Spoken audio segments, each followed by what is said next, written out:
Tudo bem, pessoal? Sejam bem-vindos a mais uma aula então de contabilidade gerencial, chegando aí ao fim, da nossa disciplina. Essa é a última aula para a gente comentar mais um pouco sobre as demonstrações, para a gente discutir esses aspectos principais e utilizar as demonstrações como fonte de informação.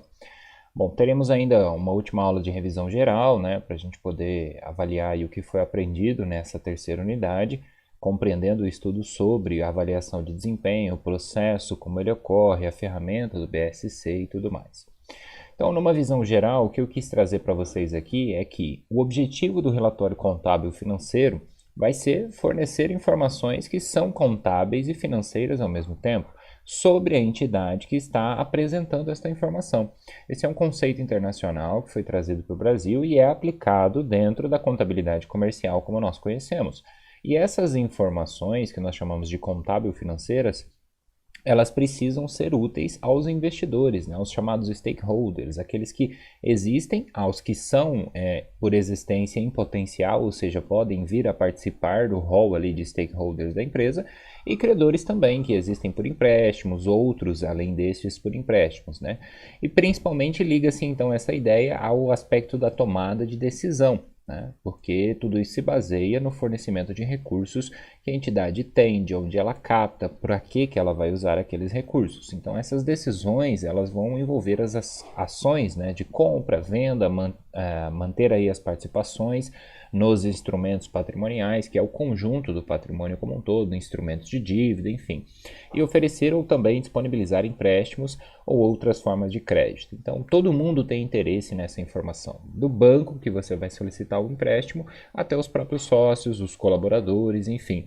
A informação contábil financeira, quando nós chamamos ela de relatório, ela envolve também as demonstrações contábeis, mas fundamentalmente traz aí algumas explicações, Fica um pouco mais abrangente do que isso.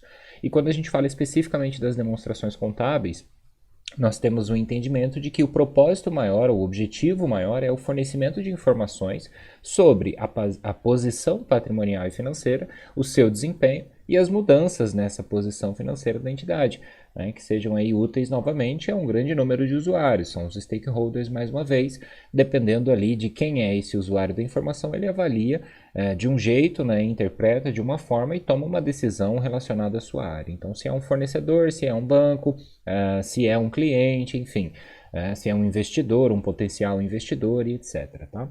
Então é só para a gente ter uma ideia de que as demonstrações elas são obrigatórias no Brasil, como eu já comentei em aulas anteriores para vocês, e a contabilidade gera essas informações justamente para isso, para a tomada de decisão. Então não adianta ter informação que não seja útil. E aí, quando a gente discute esses aspectos, a gente pode observar o seguinte, olha, posição patrimonial e financeira, nós estamos falando do quê? Do balanço patrimonial. E aí se entende, ou se interpreta, ou se extrai essa informação entendendo que onde se investe o recurso que está sendo aplicado dentro daquela empresa, para onde ele vai. Como esse recurso é financiado? Ele vem do capital de terceiros? Ele vem do capital próprio, dos sócios? É o dinheiro que foi originado ali para criar o patrimônio da empresa e etc. E ainda se avalia, obviamente, também a capacidade de pagar os seus passivos, que são as obrigações que a entidade acaba contraindo no decorrer das suas atividades.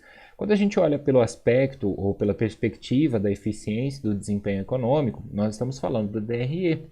E aí questionamos, dá lucro ou prejuízo? Qual é o faturamento? Qual é a situação patrimonial dela? Ou melhor, a situação operacional dela, a sua situação financeira em específico, porque tem uma diferenciação quando a gente avalia todos os tópicos da DRE, inclusive tivemos uma aula dedicada somente a isso. E ainda por fim as mutações, que mutação na contabilidade é uma palavra muito comum, a gente vê sempre ela aparecendo, e mutação significa mudança, tá? Então as mudanças na posição financeira. Onde que a gente avalia isso? Na demonstração dos fluxos de caixa, ou do fluxo, se a gente entender fluxo como entrada e saída. O que acontece com o caixa? Ela gera, ela tem essa capacidade, se ela faz isso, onde ela consome aquilo que ela gera? Então é para um entendimento mais dedicado a esse aspecto. Como a gente sabe, o aspecto caixa, a posição financeira de uma entidade, faz com que ela tome decisões. Então, se ela precisa ficar priorizando contas a pagar, ela tem ali uma dificuldade de geração de caixa. E isso vai ficar evidenciado na DFC, como a gente vai ver a seguir. Então, o balanço patrimonial ele é composto por quem? Pelo ativo, passivo e patrimônio líquido. O que é o ativo? Na definição conceitual, recurso controlado é um recurso presente controlado pela entidade como resultado de eventos passados, do qual se espera, né, o benefício futuro econômico. Então, aí, de um modo geral, a gente costuma dizer, de uma forma mais simplificada, é o conjunto de bens e direitos. É um recurso porque ele pode ser um bem e ele pode ser um direito, tá? E ele é presente no momento da demonstração contábil, mas aparece, né, surge como resultado de evento passado, ou seja, a entidade tomou alguma decisão de aplicar o dinheiro em algum lugar, então ela ativou aquele recurso. E aí volta naquela lógica toda da contabilidade, que a gente teve aulas anteriores falando mais sobre isso. O passivo, no seu conceito tradicional, então, é a obrigação presente. Numa linguagem mais popular, a gente chama então o passivo de conjunto de obrigações com terceiros. Esses terceiros seriam todos aqueles que não são os próprios sócios da entidade. E por sócios, se a gente estiver falando de uma SA, por exemplo, a gente pode entender acionistas nesse conjunto também, tá? Então, geralmente, né, a gente conhece como sócios, mas é importante entender que às vezes a empresa ela pode ter um sócio apenas, ela pode ter vários, ela pode ter sócios anônimos, né, como a gente chama as SA, sociedades anônimas. E aí, por fim, o patrimônio líquido é esse valor residual. O valor residual significa aquilo que sobra. Então, a gente pega o ativo, né, o conjunto de bens e direitos, tira todas as obrigações, que é o passivo, e o que sobrar a gente chama então de patrimônio líquido. Este valor residual, ele é a obrigação da entidade com os sócios. Então, se fôssemos fechar uma empresa, digamos assim, encerrar as suas atividades, é aquele valor do patrimônio líquido, de acordo lá com as contas, com a classificação, que vai ser repassado para os sócios. Tá? Ali dentro que a gente coloca, por exemplo, o lucro que é distribuído para os sócios, onde a gente faz esse controle do resultado que ela tem. Então, o patrimônio líquido é isso, é a obrigação da empresa com os sócios. Por isso que ao fazer a interpretação, né, para usar o balanço patrimonial como fonte de informação, eu preciso ter muito claro qual é o aspecto que eu estou analisando dele, dentro dessa sua estrutura. Então aí o resumo, né, aqui é uma versão simplificada do balanço para dizer aí os principais grupos, mas a gente vai ter o circulante e não circulante para o ativo e para o passivo, que significa apenas curto prazo, né? Isso eu expliquei para vocês também. O não circulante, que é o longo prazo, ou seja, após 12 meses, tá? E aí o ativo tem as suas subclassificações, né? A gente tem grupos, grandes grupos, grupos menores, e é a forma da contabilidade organizar essa informação, tá? Então, é exemplo ali o patrimônio líquido, capital próprio, que é aquele dinheiro investido pelos sócios, reservas de capital, né, lucros não distribuídos que permanecem lá à disposição para serem utilizados como a gestão entender que é o correto. Mas assim, não é diferente daquela estrutura que a gente praticou nos exercícios em aula, né, nas aulas anteriores, para poder entender um pouco mais desse débito e crédito. E aí, dentro dessas perspectivas, podemos resumir o seguinte: no conceito financeiro, para o ativo, nós entendemos as aplicações de recursos, que representam então onde a empresa investe. Para o passivo, nós entendemos de onde vêm esses recursos no sentido de capital de terceiros, né? Entenda aí banco, instituições financeiras, enfim, obrigações que nós assumimos, ou fornecedor que me dá a mercadoria, a partir ali de um acordo em que eu vou pagar futuramente, né? Então eu tenho essa ideia. E quando eu falo da fonte de recursos sendo o patrimônio líquido, eu estou dizendo que é o capital próprio, tá? É o capital dos sócios. No aspecto patrimonial, né?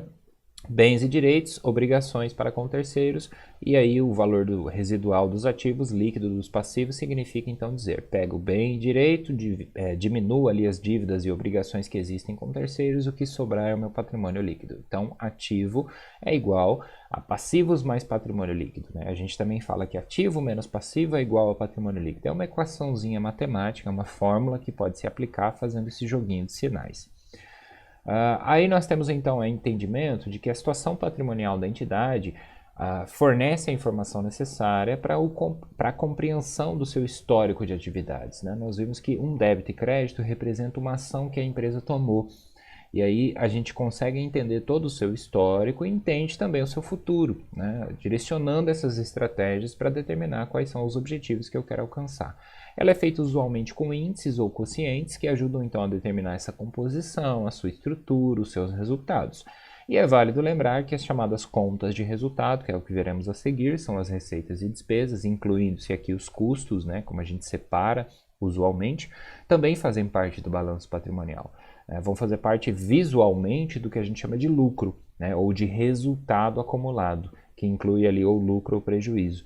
Mas nada mais é do que receita menos despesa, também demonstrados na DRE. Então fica essa informação nos dois campos. Tá? E a DRE, como a gente já conhece, ela significa demonstração do resultado do exercício. Exercício é o período levado em consideração. Normalmente a gente considera de janeiro a dezembro, mas eu poderia fazer uma DRE do mês de janeiro. Então qual é o exercício? É o mês de janeiro.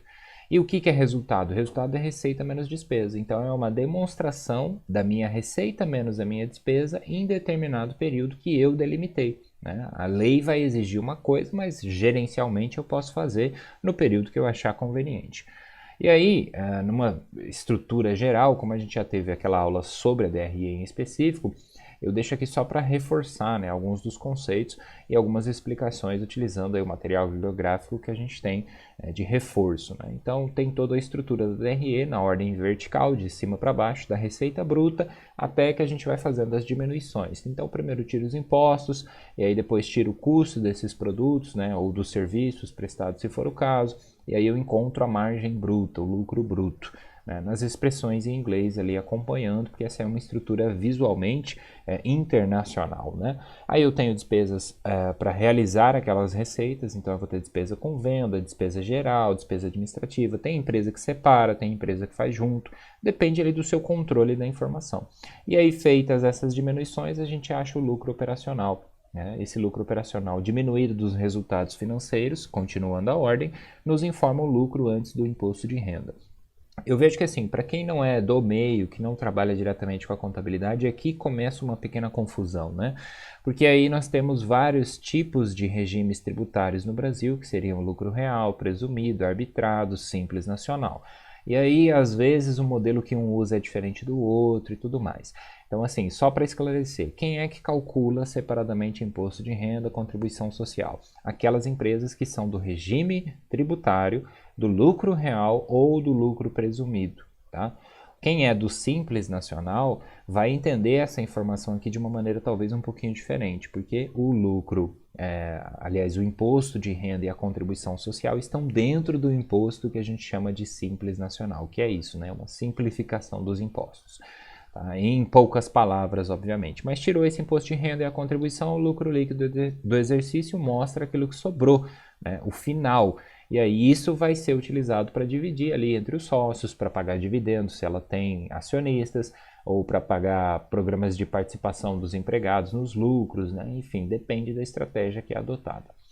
E aí, por fim, a DFC, para a gente concluir um raciocínio, são essas três grandes, né? E a DFC, ela tem uma subdivisão em atividades operacionais, investimento e financiamento, que eu acredito que vocês já viram em algum momento, mas ela é o fornecimento de informações sobre a geração e utilização do caixa. Então, eu parto de um saldo inicial e vou chegar a um saldo final, entendendo essa movimentação que aconteceu no meio, separando essa movimentação em operacional, investimento e financiamento. O que é operacional? É a atividade que eu executo que não se encaixa em investimento e nem financiamento. O que é investimento? É aquilo que eu faço e que vai gerar um resultado futuro, né? Então, aquilo que eu invisto é uma aquisição, é também a venda, por contrapartida. Então, é um investimento que vai trazer algum resultado futuro. O que é financiamento? É captação de recursos. Então, as mudanças que ocorrem ali dentro das atividades, na forma pela qual a empresa, né, digamos assim, executa ou capta ali os recursos que ela usa para trabalhar no seu dia a dia.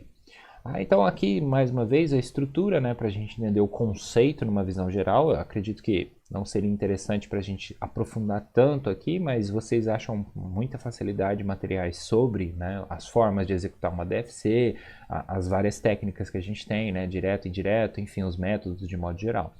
Mas é só uma explicação resumida para a gente entender que quando eu separo essas três grandes áreas, esses três grandes fluxos, eu tenho uma compreensão completa da atividade operacional da empresa, dos seus investimentos, ou seja, da possibilidade de retorno que ela está criando, ou para onde ela está aplicando esses recursos e como ela tem captado esses recursos, para entender o conceito do endividamento também. Então aí eu junto uma informação com a outra e entendo o aspecto da chamada geração de caixa, né? Se aquele trabalho que está sendo executado está fazendo ali algum resultado adequado de acordo com as metas, né? Está trazendo resultados interessantes para a empresa. E aí uma comparação rápida, né? Para a gente também não confundir as duas coisas, DRE e DFC.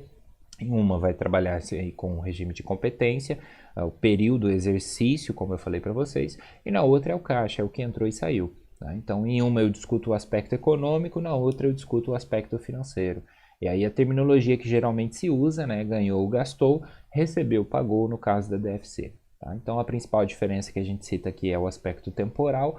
O lucro de hoje vai passar no caixa no futuro, né? Ele acaba acontecendo futuramente, porque a gente pode ter receita que é diferente do conceito de entrada de dinheiro, e a gente tem despesa que também é diferente do conceito de saída de dinheiro. Uma coisa não é necessariamente a mesma que a outra, tá? Então, assim, numa visão geral, as demonstrações contábeis, elas apresentam uma estrutura que a gente já se familiarizou um pouco, entendeu que elas são fontes de informação, e aí depende daquilo que você está buscando, né? Se você quer entender o resultado, para onde é que você vai olhar? Você vai olhar para a DRE inicialmente. Se você quer entender geração de caixa, discutir isso, você vai olhar para a DFC. E se você quer entender composição patrimonial, endividamento, resultado obtido, enfim, estrutura do patrimônio para futuros investimentos, tudo isso você encontra no balanço patrimonial. Então, o que interessa aqui é a pergunta que você precisa responder. E isso vai ser a grande base para você seguir esse raciocínio e aplicar aí uma análise na empresa que você trabalha, que você faz a gestão, que você controla no dia a dia. Então, como vimos, assim, as demonstrações são grande fonte de informação, né? Aqui muito resumido, muito simplório, eu sei, mas é para que vocês tenham essa base de ir escolhendo aí os caminhos, né, ao longo do tempo, conforme os estudos e o conhecimento de vocês, para definir, né, qual o sentido das informações, o que você espera de um contador e o que você apresenta de informações para ele, então, nessa discussão, né? Lembrando mais uma vez que as duas grandes áreas se complementam, tá? Então, espero que tenha ficado um pouquinho mais claro, os slides estão à disposição e eu também fico à disposição de vocês aí com todas essas informações para a gente sempre ir conversando e aprimorando o conhecimento. Lembrando, então, logo logo teremos nossa terceira avaliação e aí faremos o fechamento da terceira unidade também da disciplina. Obrigado pela atenção, bons estudos e até a próxima aula.